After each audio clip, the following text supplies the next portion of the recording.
नमस्कार दोस्तों, मैं सुमित रेडार आज आपका आपके अपने चैनल रेडार डेली अपडेट में आपका स्वागत करता हूं। तो कैसे हो दोस्तों। आज मैं आपका जो फिजिक्स की जो प्रैक्टिस बैच था दूसरे सेकंड क्लास है प्रैक्टिस बैच की, और वैसे मैं फिजिक्स की ये छठी या सातवीं क्लास हो चुकी है। तो आपका स्वागत करता हूं बहुत बहुत। और आज मैं फिजिक्स के अच्छे अच्छे क्वेश्चन लेके आया हूं, और मैंने डिसाइड किया है कि मैं आज अब से या अभी एक दो पीछे भी क्लास मैंने छोटी छोटी क्लास बनाने की कोशिश की है, जो कि आधे घंटे में पूरी हो सकती है। ठीक है, तो आधे घंटे में आपको अच्छे से अच्छे क्वेश्चन, बढ़िया बढ़िया क्वेश्चन डेली करवाता रहूँगा। ठीक है, और अच्छे अच्छे क्वेश्चन लेके आता रहूँगा। मैंने मैथ की क्लास मैं मैथ की और रीजनिंग की क्लास और डाल रहा हूँ मैं साथ साथ में, और ये फिजिक्स की न्यूमेरिकल क्वेश्चन की क्लास है। और आज के दिन मैंने वो डाली है लोकसभा राज्यसभा की सीट कितनी है। हमने हमारे हर एक डिस्ट्रिक्ट के अंदर, मतलब ये डिस्ट्रिक्ट नहीं, राज्य के अंदर हर राज्य में कितनी लोकसभा राज्यसभा की सीटें हैं वो मैंने डाली है। तो उसको देखना भी ना भूलें आप। ठीक है, मैंने ट्रिक से समझा है, आपको याद करवाया, 2-3 बार देख लेना, आप रट लोगे उसको। ठीक है, चलिए शुरू करते हैं पहले क्वेश्चन के साथ बिना टाइम गवाते हुए। आपका देखिए क्वेश्चन क्या कहता है आपको। कोई भी पिंड विराम अवस्था से चलना आरंभ करता है। देखो सीधी सी बात है, कोई पिंड है विराम अवस्था से चलना आरंभ करता है यदि वह त्वरण 4 सेंटीमीटर 4 मीटर पर सेकंड स्क्वायर है, तो 4वें सेकंड मतलब चौथे सेकंड पिंड द्वारा तय की गई दूरी कितनी होगी, ये पूछा गया है। ठीक है, देखो चौथे सेकंड पूछा गया है, मतलब 3 तक 4 की निकालें फिर 3 तक की घटा देंगे तो चौथे सेकंड की हमारी जो स्पीड है वो आ जाएगी। ठीक है, तो हमने फार्मूला बचपन से पढ़ा हुआ है, बचपन से नहीं मतलब जब से हमने फिजिक्स में मैं क्वेश्चन जब से करवाने लगा हूँ, मैंने ये फार्मूला आपसे बताया है कि S is equal to u t plus में हाफ ए टी स्क्वेयर। ठीक है, ये फार्मूला बड़ा ही जाना माना फार्मूला है, जिसको आप बहुत बार देखते हैं। तो दूरी बतानी है, दूरी के लिए यही फार्मूला होता है। एस का मतलब होता है दूरी, यू का मतलब होता है प्रारंभिक स्पीड, और ए का मतलब होता है एक्सेलरेशन, और टी का मतलब होता है ये एक्सेलरेशन मतलब त्वरण। ठीक है, और टी का मतलब होता है टाइम। ठीक है, तो विराम अवस्था से चलना आरंभ करता है तो यू का मतलब तो हो गया 0। ठीक है, तो हम निकालते हैं 4 के लिए। 4 के लिए क्या निकालेंगे कि u का मतलब तो हो गया 0, तो u और t दोनों मिलकर क्या बना देंगे 0, क्योंकि शुरुआती स्पीड 0 है तो टाइम के साथ गुणा करेंगे तो कोई मतलब नहीं है, ये कट जाएगा। ठीक है, प्लस में क्या आएगा, हाफ ए की जगह क्या रखेंगे भाई 4, क्योंकि 4 का त्वरण है ना, और इनटू में टी की जगह क्या रखेंगे हम, टी की जगह टाइम रखेंगे। टाइम है 4 सेकंड, क्योंकि चौथे सेकंड के लिए निकाल रहे हैं ना हम, तो 4 की स्क्वायर करेंगे, 4 चौक 16। ठीक है, इसको इससे काट देंगे, 2 बचेगा। ठीक है, 2 बचेगा, ये 2 है भाई, 22 दिख नहीं रहा है, 2 है ये। ठीक है, 2 को 16 से गुणा करेंगे तो 32 आ जाएगा। तो मतलब कि क्या समझ में हमें कि S4 के लिए जो डिस्टेंस है वो 32 मीटर की डिस्टेंस आई है। ठीक है, अब हम S3 के लिए निकाल लेंगे। ठीक है, S3 के लिए सेम करेंगे हम, you t plus half a t square में रखेंगे, you t plus half a t square में रखेंगे, तो यू टी ये तो हो जाएगा 0, हाफ ए टी की जगह क्या लिखेंगे, हाफ ए टी इंटू में ए की जगह क्या लिखेंगे, एक्सलेरेशन कितना दे रखा, 4 मीटर पर सेकंड, तो 4 इंटू में तीसरे सेकंड के लिए निकालना हमें, तो टाइम है 3 सेकंड के लिए निकालना है, तो टाइम की स्क्वायर करेंगे मतलब 3 की स्क्वायर करेंगे तो 9 आ जाएगा यहाँ। तो इससे ये कट जाएगा कितने पे, 2 पे, और 9 दूनी कितना हो जाएगा 18। ठीक है, S4 में से S3 घटा देंगे। ठीक है, तो 32 में से 18 घटा देंगे तो कितना बचेगा, 14 बचेगा। 14 ये है चौथे सेकंड के लिए। चौथे सेकंड में आया 32, तीसरे सेकंड में आया 18, तो चौथे सेकंड में से तीसरा सेकंड घटा देंगे, फोर्थ सेकंड पर कितनी डिस्टेंस चली है इसने वो निकल के आ जाएगा, मतलब कि 14 मीटर पर सेकंड स्क्वायर। ठीक है, आशा करता हूँ आपको समझ में आया होगा समझाने का तरीका। मैं जल्दी करवा रहा हूँ क्योंकि यार टाइम वेस्ट नहीं कर सकता मैं ज़्यादा। ठीक है, तो आप दोबारा देख लेना इसको रिवाइज करके, मतलब बैक करके, नहीं समझ में आया तो। ठीक है, ये है 3 किलोग्राम का एक पिंड है जो 10 मीटर पर सेकंड की चाल से उत्तर दिशा में जा रहा है। ठीक है, एक पिंड है 10 मीटर पर सेकंड की चाल से उत्तर दिशा में जा रहा है, तो पोटेंशियल एनर्जी कितनी होगी इसकी, एम वी होती है ना पोटेंशियल एनर्जी, पी बराबर एम वी होता है, तो देखो 10 किलो का तो पिंड है और वेग कितना है इसका, ना 3 किलो का पिंड है, सॉरी 3 किलो का पिंड है, 10 के वेग से जा रहा है, तो 30 इसकी पोटेंशियल एनर्जी होगी, ठीक है, जा रहा है उत्तर दिशा में जा रहा है। तथा 6 किलोग्राम का पिंड, 6 किलोग्राम का दूसरा पिंड 5 मीटर पर सेकंड स्पीड से दक्षिण दिशा से आ रहा है। ये तो उत्तर दिशा में जा रहा है, मान लो ये उत्तर दिशा है, ये दक्षिण दिशा से आ रहा है, मतलब आमने सामने से आ रहे हैं, ठीक है। बराबर में क्या आ रहा है, 6 किलोग्राम का पिंड 5 की स्पीड से आ रहा है, ठीक है। तो ये कितने बनेंगे भाई, ये 5 छंगे, ये भी 30 बनेंगे, ठीक है। ये भी कितने बनेंगे, 30 बनेंगे। सामने से आ रहा है तो उनके संवेग परसर क्या होंगे भाई, इन दोनों के संवेग गुणा करें तो 30 आया, इन दोनों का भी गुणा करा तो 30 आया, तो दोनों परस्पर क्या क्या है, बराबर है, ठीक है। तो इस क्वेश्चन का आंसर क्या होगा, बराबर। आसान क्वेश्चन है ना, देखो समझने की बात है, समझोगे तो कर जाओगे, नहीं समझोगे तो फिर आप परेशान ही पाओगे, ठीक है। क्या बोल रहा है कि एक 6 मीटर लंबे तख्ते का मध्य बिंदु 1.5 मीटर ऊंचे धातु के पाइप पर आधारित है, ठीक है। 1.5 मीटर ऊंचे धातु पर आधारित है। एक 6 मीटर लंबे तख्ते का मध्य बिंदु 1.5 मीटर ऊंचे तख्ते के पाइप पर आधारित है। 40 किलोग्राम तथा 30 किलोग्राम के दो बालक तख्ते के सिरों पर बैठे हैं। तो मान लो कि तख्ता ऐसे हैं, ठीक है, हमारे समझ में आ रहा है कि इस साइड तो बैठा है एक 40 किलो का आदमी, मतलब लड़का, इस साइड बैठा है एक 20 किलो का लड़का, ठीक है, बैठा है लड़का, ठीक है, सिरे पर बैठे हैं। 30 किलोग्राम के तीसरे बालक को तख्ते के मध्य से, तख्ते का मध्य मान लो यहाँ से यहाँ पर है, ठीक है, तख्ते के मध्य से कितनी दूरी पर बैठाना चाहिए, तख्ते क्षैतिज रहे। बोल रहा है कि भाई तख्ते पर कहाँ से बैठाया जाए, मान लो यहाँ बैठा देंगे तो यहाँ हो जाएगा 20 + 30 50 किलो हो जाएगा, 50 किलो हो जाएगा, तख्ते का बैलेंस बिगड़ जाएगा, तख्ता हो जाएगा टेढ़ा। समझ में आ रहा है ना, तख्ता कैसे हो जाएगा, तख्ता देखो यहाँ 30 किलो और बैठा देंगे, तख्ता कैसे हो जाएगा, ये हाँ ये है तख्ता, तो ये हो जाएगा तख्ता ऐसे।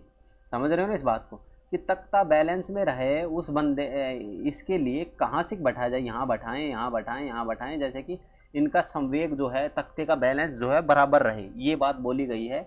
इतना सा ही क्वेश्चन है बस समझने के लिए, ठीक है। तो अब इसको सवाल को करते हैं कि मान लो हमने बैठा दिया इस महाराज को यहाँ पे, ठीक है, यहाँ पे बैठा दिया, तो ये दूरी कितनी है, x मान लेते हैं, ठीक है। 6 मीटर का तख्ता है तो ये होगी 3 मीटर और यहाँ से लेके यहाँ तक होगी 3 मीटर, ठीक है। तो ये मध्य पॉइंट है, मध्य पॉइंट से यहाँ तक के लिए, मध्य पॉइंट से यहाँ तक के लिए ये 40 है, 40 किलो का आदमी है, और कितनी दूरी बैठे, 3 की दूरी पे बैठा है, ठीक है। 40 किलो का आदमी है, 3 मीटर की दूरी पर बैठा है, तो इसका जो भार या जोर है वो कितना बन रहा होगा, 120 बन रहा होगा, ठीक है। 120 इसका जो भार है या जोर है वो कितना बन रहा है, 120 बन रहा है, ठीक है। और सेम टू सेम इसको बैलेंस करने के लिए इस साइड भी 120 ही बनाना पड़ेगा, तभी इस पर हमारा क्या ये जो लकड़ी है एकदम बैलेंस बन पाएगी, नहीं तो नहीं बन पाएगा, ठीक है। तो 120 बनाने के लिए हमें क्या करना पड़ेगा, देखो ये 3 मीटर 20 है, ये 20 जो है 20 है, ये तो पूरा यहाँ बिंदु से 3 मीटर की दूरी पर बैठा है, तो 20 इंटू में 3, तो 20 इंटू में 3, ये तो भाई बैठेगा, 20 इंटू में 3 मतलब ये इनका कितना है, 60 होगा इसका। तो मतलब ये जो है, ये जो लड़का बैठा है, ये मान लो इसको नाम दे देते हैं हम ए, ठीक है, इसको नाम दे देते हैं ए और इसको नाम दे देते हैं बी, ठीक है।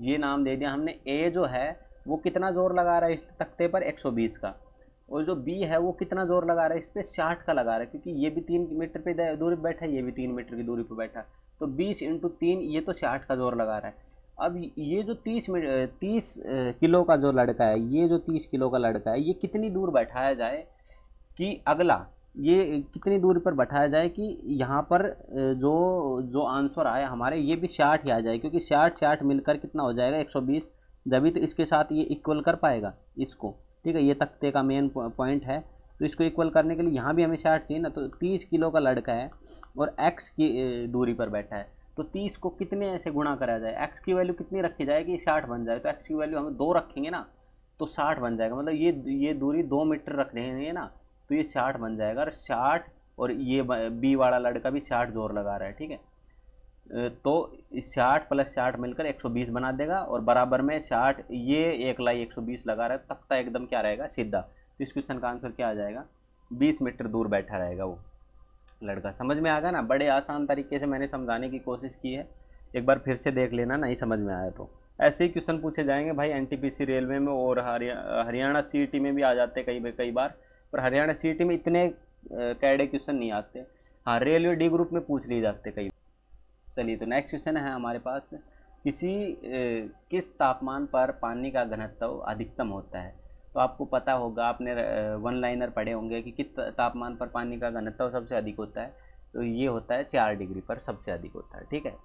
घनत्व सबसे अधिक होगा मतलब कि जो पानी होता है वो सबसे पास होता है, ठीक है। सबसे पास होता है पानी कितने डिग्री पर, 4 डिग्री पर, ठीक है। पास पास होते हैं सबसे पास पास, ठीक है। अब इसको याद करने के लिए एक ट्रिक बताता हूँ मैं। देखिए, आप जो घनत्व है ना, डेंसिटी को आप किससे कंपेयर कर लो, लव से कंपेयर कर लो, LOV, ठीक है। लव क्या होता है, प्यार, ठीक है। जब भी याद रखना, जब भी घनत्व बढ़ेगा मतलब कि लव बढ़ेगा, तो बंदे जो है, जो सोना बाबू है, वो क्या करते हैं, पास पास आते हैं। आपको पता होगा ना, पास पास आते हैं, और इसका मतलब है उनके बीच में गैप बहुत कम रहता है, ठीक है। जब भी डेंसिटी मतलब घनत्व बढ़ेगा तो पास पास आएंगे, ठीक है। इसका मतलब है कि जो पानी की जो डेंसिटी है ना, वो सबसे ज़्यादा कितने डिग्री पर रहेगी, 4 डिग्री पर सबसे पास पास रहेगा। और जब डेंसिटी घटेगी, ठीक है, जब डेंसिटी घटेगी तो ये मतलब लव कम होगा तो दूर दूर जाएंगे। जब दूर दूर जाएंगे तो पानी की डेंसिटी कम होती चली जाएगी, पानी के कण जो है दूर दूर होते चले जाएंगे। सब चीज़ों में यही होता है, ठीक है। जब भी देखो, आपको पता होगा कि बर्फ़ का पानी, बर्फ़ जो होती है वो फूल के बाहर तक आ जाती है। कभी भी फुल गिलास पानी भरो और उसमें बर्फ़ जमा होगी तो पानी बाहर आ जाएगा, मतलब जो बर्फ़ है वो बाहर तक निकल जाएगी। तो इसका मतलब है जो पानी है नेगेटिव में गया है, माइनस में गया है, ठीक है, -4 पे पहुंचा है। तो पानी की जो डेंसिटी है, घनत्व, वो कम हुआ है। और घनत्व कम हुआ है मतलब वो पानी दूर दूर हुआ है, हटा है, ठीक है। और पानी को ऐसे गर्म करते हैं तो भी घनत्व घटेगा, पानी घटेगा, घनत्व घटेगा तो भाप बन के उड़ने लग जाएगा, तो दूर दूर। समझ में आ रहा है ना, ऐसे होता है। हमेशा के लिए याद करने के लिए घनत्व को लव से कंपेयर कर लेना, लव घनत्व बढ़ेगा तो पास पास आएंगे, इतनी बात याद रखना, ठीक है। तो जब भी हम कभी भी उसमें जाते हैं, क्या नाम है, समुद्र में जाते हैं, तो समुद्र में खारे पानी की वजह से जो नावें होती है वो ऊपर उठ जाती है, ठीक है। तो चलिएगा नेक्स्ट क्वेश्चन की तरफ बढ़ते हैं। नेक्स्ट क्वेश्चन क्या कहता है, यदि समतल दर्पण को 2 डिग्री के कोण पर घुमा दिया जाता है तो दर्पण की किरणें कितने डिग्री पर घूम जाएगी। देखो, ये ऐसे ऐसे मतलब कोण होता है। मान लो ये दर्पण है हमारा, ठीक है, ये दर्पण है, ठीक है। भाई बहुत ही भुंडा दर्पण बना दिया, एक बार मैं दोबारा लेता हूँ इस चीज़ को। देखो, ये दर्पण है, मान लो कि ये दर्पण है, ठीक है, ये दर्पण है, और यहाँ से कोई किरण आई, ठीक है, यहाँ से कोई किरण आई और ये वापस जा रही है, तो इसके बीच में है ये लंब, ठीक है, ये लंब है बीच में।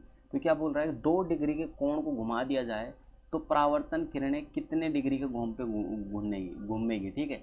तो एक बात सुनो मेरी, ये जो कोण होता है, ये होता है आई, मतलब आई का मतलब होता है कि आने वाली किरणें, ठीक है। और ये होता है आर, मतलब रिफ्लेक्शन रेज। ये कौन होता है, रिफ्रैक्शन रेज। बात बताओ, यहाँ से 2 घूमेगा, ठीक है, यहाँ से 2 घूमेगा तो ये भी इस साइड दो बढ़ेगा, ठीक है, इस साइड 2 बढ़ेगा। तो एक बात बताओ, 2 मीटर बढ़े तो ये 2 और ये 2 मिलके कितना बना दिया, इनका बीच का गैप कितना बना दिया, 4 का गैप बना दिया। मतलब कि ये बात हुई कि जब 2 डिग्री कोण घूमेगा ना, तो परावर्तक किरणों के बीच का कोण जो है वो डबल हो जाता है, तो 4 डिग्री कोण हो जाएगा, ठीक है। टू थीटा होता है, याद रखना, 2 थीटा याद रखना, स्क्वायर मत कर देना, ये बात दिमाग में रखना। मान लो 3 डिग्री घूम रहा है, 3 डिग्री घूम रहा है, तो इसका मतलब है 6 डिग्री घूमेगा, ना कि तुम डबल ही कर दो, मतलब इनका वो कर दो, क्या नाम है, स्क्वायर कर दो। स्क्वायर नहीं करना है, 2 थीटा करना है, ठीक है, डबल करना है। एक समतल सूक्ष्मदर्शी की शक्ति 50 डायोप्टर है, तो उसके द्वारा बनाए गए प्रतिबिंब का आवर्धन क्या होगा। तो क्वेश्चन बड़ा ही फॉर्मूले बेस पे है, ठीक है। तो देखो एक बार, P इजकल टू, जो पावर डायोप्टर की पावर जो होती है P इजकल टू F होता है, ठीक है, 1/2। और F कितना दे रखा है हमें, एक दे रखा है, F मतलब फोकस, जो डायोप्टर जो होता है ना, वो दे रखा है 50। तो जब इसको सोल्व करेंगे तो आ जाएगा 0.02, ठीक है। अब ये कैसे आया, ठीक है, ये कैसे आया, अब ये कहोगे, ठीक है। तो एक बात बनाओ, ये भाग देना है, देखो भाग देना सिखा देता हूँ आपको मैं। मान लो कि हमारे पास एक है, भीतर है 50, ठीक है, 50 है ये, ठीक है, बाहर है 50, भीतर है एक। तो हम लेते हैं 0 पॉइंट, पॉइंट लगा देते हैं यहाँ पे, ठीक है, यहाँ लगा देते पॉइंट, तो 0 पॉइंट की एक लगा देंगे सिफर, ठीक है। फिर एक जीरो और उतार लेंगे, फिर एक जीरो और उतार लेंगे, 50 दूनी क्या होता है 100, तो 50 दूनी 100, तो ऐसे ये 0.2 आएगा, समझे यहाँ पे। तो 0.2 ऐसे आता है, ठीक है। उसके बाद हमें क्या निकालना है, आवर्धन, आवर्धन निकालना है। आवर्धन को किससे लिखते हैं, एच से लिखते हैं, ठीक है। आवर्धन को किससे लिखते हैं, एच से लिखते हैं। एच की वैल्यू कितनी होती है, 1 प्लस में 1 प्लस में होता है D/F, D/F, ठीक है, D/F या P बोल सकते हैं इसको, ठीक है, P बोल सकते हैं। D क्या होता है, डिस्टेंस, वो डिस्टेंस जिससे मनुष्य सबसे पास से देख सकता है, ठीक है। तो आपको सभी को याद होगा कि 25 सेंटीमीटर ही देख सकता है सबसे नज़दीक, इंसान 25 सेंटीमीटर से ज़्यादा नज़दीक देख नहीं सकता। तो 25 बटे कितना है नीचे, 0.25, इसको 25 सेंटीमीटर को मीटर में बदल लेंगे तो 0.25 आ जाएगा, नीचे है 0.02। जब इसको सोल्व करेंगे तो 13.5 आ जाएगा। ये इस क्वेश्चन का क्या हो जाएगा आंसर, तो 13.5 ये रहा, ठीक है। तो चलिएगा नेक्स्ट क्वेश्चन की तरफ बढ़ते हैं कि एक तत्व के नाभिक में केवल एक ही प्रोटॉन होता है, वह तत्व होता है। देखो प्रोटॉन क्या होता है, प्रोटॉन होता है जो नाभिक के क्या बोल रहा है कि प्रोटॉन होता है। प्रोटॉन, इलेक्ट्रॉन जो है ना, इलेक्ट्रॉन के बराबर प्रोटॉन होता है। इलेक्ट्रॉन किसके नाभिक के बाहर एक ही घूमता है, हाइड्रोजन होता है ना, हाइड्रोजन का एक इलेक्ट्रॉन होता है। तो जितने इलेक्ट्रॉन होते हैं उतने प्रोटॉन होते हैं, तो हाइड्रोजन इस क्वेश्चन का क्या आ जाएगा, आंसर हो जाएगा, ठीक है। नेक्स्ट क्वेश्चन की बात करते हैं, इलेक्ट्रॉनिक विन्यास। ये केमिस्ट्री के क्वेश्चन है, बाकी मैं समझाने की कोशिश करता हूँ, याद रखना। देखो एक बार, जो एस होता है ना, एस ब्लॉक, उसमें आदमी आते हैं 2, ठीक है। एस पी ब्लॉक में आते हैं 6, SPD। डी ब्लॉक में आते हैं 10, ठीक है, SPDF। एफ ब्लॉक में आते हैं 18 एलिमेंट भरे जा सकते हैं। तो एक बात बताओ, 1s, एस के अंदर इसकी टॉप पे कितने हैं, 2, तो मतलब ये फुल है, ठीक है। 2s इसकी टॉप पे कितने, 2 होगी बात। P6, और P में कितने आते हैं 6, यहाँ भी फुल है। S2, ये कोई मायने नहीं रखता, ठीक है, ये अलग चीज़ है। इनके जो ऊपर है ना, ये बताती है कि फुल है या नहीं है। इनमें जो कमी होगी ना तो फिर गड़बड़ है। देखो यहाँ S है, S की 2 टॉप P है तो सही बात है, 10 के पास 2 है। P है, P के पास 6 चाहिए, यहाँ 5 होते ना तो फिर मान लो कि इसे 1 की और ज़रूरत पड़ती, लेकिन इसके पास है 6, तो इसको किसी भी उसकी ज़रूरत नहीं है। तो ये क्या होगा, पूरा फुल फिल है, किसी के साथ भी रिएक्शन नहीं करेगा, ठीक है, किसी के साथ भी रिएक्शन नहीं करेगा। तो ये क्या हो गया, एक अरिएक्टिव, मतलब अक्रिय जो गैस होती है ना, वो हो चुकी है, ठीक है, क्योंकि ये किसी के साथ रिएक्शन नहीं करेगी तो वो अक्रिय गैस में आ जाएगा। तो इसको थोड़ा सा याद कर लेना, कभी इलेक्ट्रॉनिक विन्यास दिख जाए आपको तो ऐसे आइडिया लगा सकते हो, ठीक है, इसको समझना। बाकी बहुत टाइम टेकन है ये, पर समझने की कोशिश करोगे तो आ जाएगा आपको धीरे धीरे समझ में, ठीक है। तो आज की क्लास मैं यहीं समाप्त करता हूँ और आपके लिए अच्छे अच्छे क्वेश्चन लेके आता रहूँगा, ठीक है। और मैं ज़्यादा लंबी वीडियो नहीं बना रहा हूँ यार, क्योंकि एक प्रॉब्लम है, क्योंकि नेटवर्क थोड़ा इश्यू रहता है तो वीडियो अपलोड होने में टाइम लगता है, ठीक है। तो छोटी वीडियो में थोड़े थोड़े मैं जल्दी जल्दी आपको क्वेश्चन करवाता रहूँगा, जैसे कि आपके भी कंटिन्यूटी बनी रहे और क्वेश्चन भी होते रहें, ठीक है। और आप टेंशन मत लेना, मैं इतने क्वेश्चन करवा दूँगा जब तक एग्ज़ाम होंगे, आपके एक भी क्वेश्चन इससे बाहर नहीं जाएंगे, ठीक है। तो मिलते हैं नेक्स्ट वीडियो में। मैथ और रीजनिंग की क्लास लेते रहना, और फिजिक्स की क्लास आपको कैसी लगी चैट बॉक्स में बताना ना भूलें, मेरे पढ़ाने का तरीका भी, ठीक है। मिलते हैं नेक्स्ट वीडियो में, तब तक के लिए जय हिंद, जय भारत, धन्यवाद।